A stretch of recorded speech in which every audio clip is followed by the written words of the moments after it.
Bismillahirrahmanirrahim. Assalamualaikum warahmatullahi wabarakatuh. Alhamdulillahi rabbil alamin.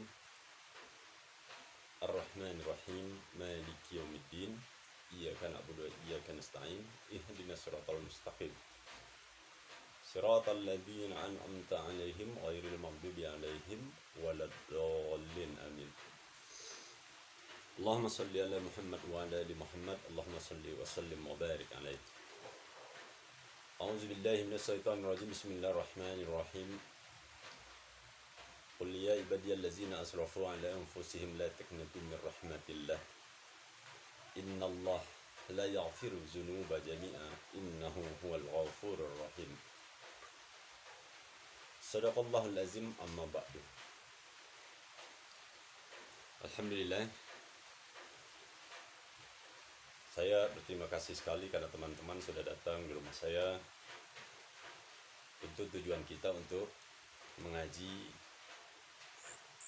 tujuan kita untuk membahas ilmu-ilmu tauhid, ilmu-ilmu fikih dan tasawuf, supaya kita atas amanah-amanah Allah semakin beriman kepada Allah, semakin taat kepada Allah, dan semakin mempunyai perangai dan akhlak yang baik, selalu berpikir positif. Yang pertama kali kepada Allah Subhanahu wa taala, kepada pemimpin-pemimpin, kepada ulama-ulama, dan kepada manusia. Karena bahaya kalau kita selalu berpikir yang negatif. Maka tujuan kita berkumpul mengaji ini benar-benar bagaimana supaya akal kita menjadi baik dan selalu berpikir positif terhadap apapun, terutama tentang ketauhidan kepada Allah dan kepada apapun yang diciptakan oleh Allah Subhanahu wa taala. Dan mudah-mudahan kita digolongkan Allah Subhanahu wa taala menjadi orang-orang yang beriman. Ada syarat dan kaidah dalam berdakwah. Itu tidak banyak, tiga saja. Mudah-mudahan ini bermanfaat yang akan saya sampaikan, sehingga mudah-mudahan dalam mendakwahkan agama itu ada manfaat untuk orang lain, dan orang lain semakin beriman dan makin taat kepada Allah Subhanahu wa taala. Apa kaidah atau landasan supaya kita paham berdakwah?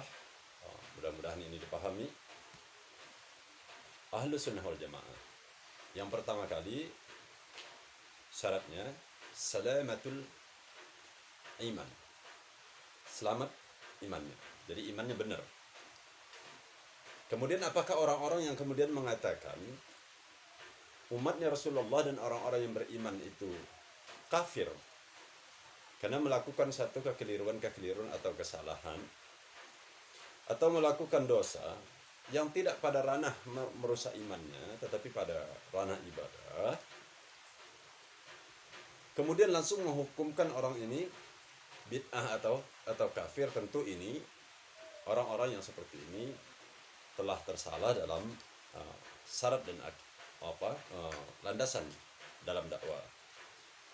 Karena dia orang yang menganggap bahwa imannya yang benar, ini kesombongan namanya. Kemudian berani mengatakan bahwa orang lain itu bid'ah atau kafir karena melakukan amalan-amalan yang sudah dicontohkan ulama-ulama sebelumnya. Membaca Al-Quran ketika orang meninggal, takziah atau yang lain-lain. Maka itu harus di cross check. Itu kata guru-guru bukan tanda-tanda orang yang salamatul mu'taqad atau iman, ya. Jadi kalau imannya benar, dia nggak akan nyalahin orang yang beriman kemudian menjadi kafir. Karena iman yang benar itu bagaimana supaya orang-orang kafir beriman kepada Allah. Itu logika yang salah. Yang pertama kali, jangan sampai kemudian kita dipahamkan dengan pemahaman-pemahaman seperti itu. Yang kedua, salamatul a'mal. Salamatul manhaj. Jadi manhajnya benar. Al-Quran dan As-Sunnah melalui sanad keguruan, guru-guru dan para ulama. Yang ketiga, sehingga kita tidak menyalahkan orang lain, apalagi sampai menghukumkan orang lain, orang yang beriman kemudian bid'ah atau kafir. Yang ketiga, diingat-ingat, salamatul a'mal. Jadi dia amalnya mulai benar. Ketika dia mulai sholat, dia mengajak orang untuk sholat.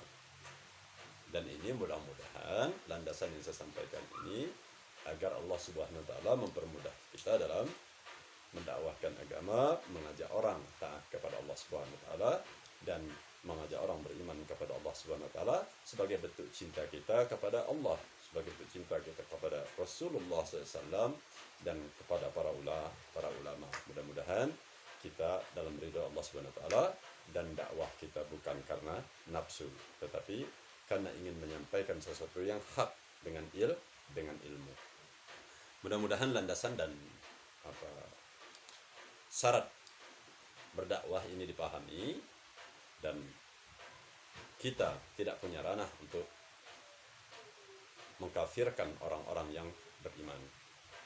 Jika ada benar datang dari Allah, jika ada kekeliruannya tentu dari saya pribadi. Mudah-mudahan kita semakin beriman dan mudah-mudahan belum dapat hidayah, itu dibukakan hidayah oleh Allah Subhanahu wa taala.